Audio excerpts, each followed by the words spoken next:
Chers abonnés, bienvenue sur notre page YouTube La Crème Hebdo. Retenez une fois de plus La Crème Hebdo.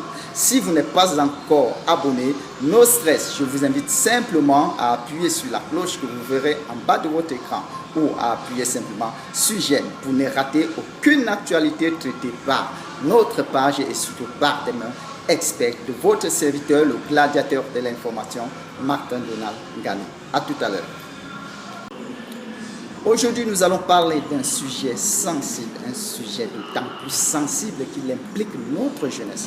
Or, au Cameroun, nous avons un adage plus vieux que Mathusalem qui dit « La jeunesse est le fer de lance de la nation ». Comment concevoir donc une jeunesse honnête et responsable si elle est moribonde et noyée dans le feu de la drogue? Avant de décrypter cette actualité, je vous invite à écouter ceci.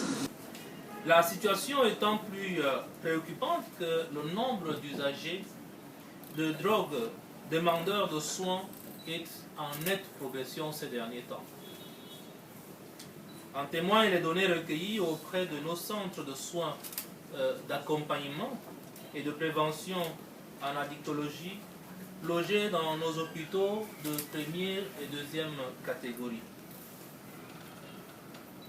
De 10% en 2017, puis à 22% en 2019, le nombre de patients demandeurs de soins dans les régions où sévit la crise sécuritaire est passé à plus de 43% de nouveaux cas recensés en 2021.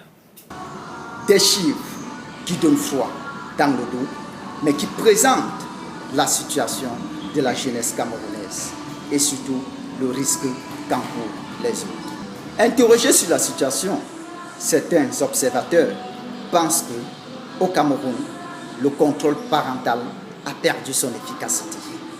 Aujourd'hui, les parents perdent de plus en plus le contrôle sur leur progéniture. Mais alors, ce n'est pas la seule cause. Les pouvoirs publics ont mené leur part d'enquête et voici d'autres raisons. En ce moment, le monde est marqué par des crises humanitaires. Vous le savez, ce n'est un secret pour personne, dont la plus retentissante à l'heure actuelle est la crise en Ukraine.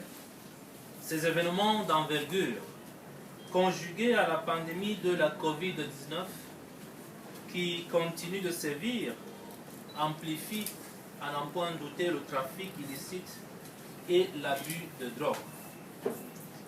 Notre pays, le Cameroun, n'est pas donc exempt de cette situation, tant il est vrai que dans les régions du nord-ouest et du sud-ouest, la crise dite anglophone a provoqué de nombreux déplacés internes. Dans le même registre, la région de l'Est abrite de centaines de réfugiés ayant fui les conflits armés en République centrafricaine. Dans la région de l'extrême nord, l'on continue d'enregistrer les cas d'exactions perpétrées par la secte Boko Haram, entraînant des déplacements de populations déjà sujettes aux aléas climatiques tels que la sécheresse, les inondations ainsi que les épidémies de paludisme, de choléra et de rougeole, pour ne citer que cela. De manière générale, les vagues successives de la pandémie de la Covid-19 enregistrées par notre pays ont entraîné de conséquences multiples, à savoir le stress, l'anxiété, les troubles de sommeil, les cas de dépression, une accentuation des inégalités sociales ayant à leur tour exposé les plus fragiles à une surconsommation de l'alcool, du tramadol, du tabac, surtout d'ailleurs de la chicha et autres drogues illicites.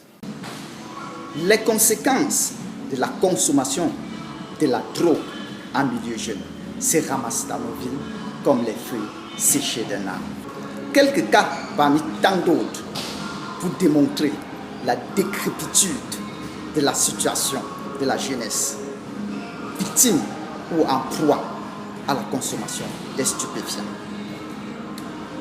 Le pays a eu le malheur, la communauté éducative, de perdre un jeune enseignant qui s'était fait poignarder par son propre élève. Tout récemment, dans la région du Sud, un jeune élève du lycée technique poignarde son camarade. Ils sont nombreux, les actes du genre ou les méfaits de la drogue en milieu jeune. Occasion faisant le larron, s'inscrivant bien sûr dans le cadre de la journée internationale de la lutte contre l'abus et le trafic de drogue. Le gouvernement camerounais a mené de nombreuses activités du 20 juin au 25 juin dans l'optique de sensibiliser massivement les jeunes contre ces fléaux. Tramadol, tabagisme, chicha et bien d'autres formes de drogue ont verrouillé notre jeunesse dans une spirale. Comment sauver nos jeunes? C'est une question qui se pose à nous tous.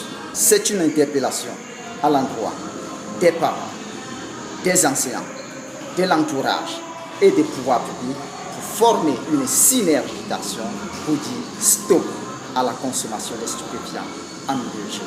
Si vous avez aimé notre vidéo, je vous invite à vous abonner sur notre page YouTube La Crème Hebdo en cliquant sur la cloche que vous voyez en bas de l'écran ou en appuyant sur j'aime pour suivre en direct l'actualité de nos prochaines vidéos.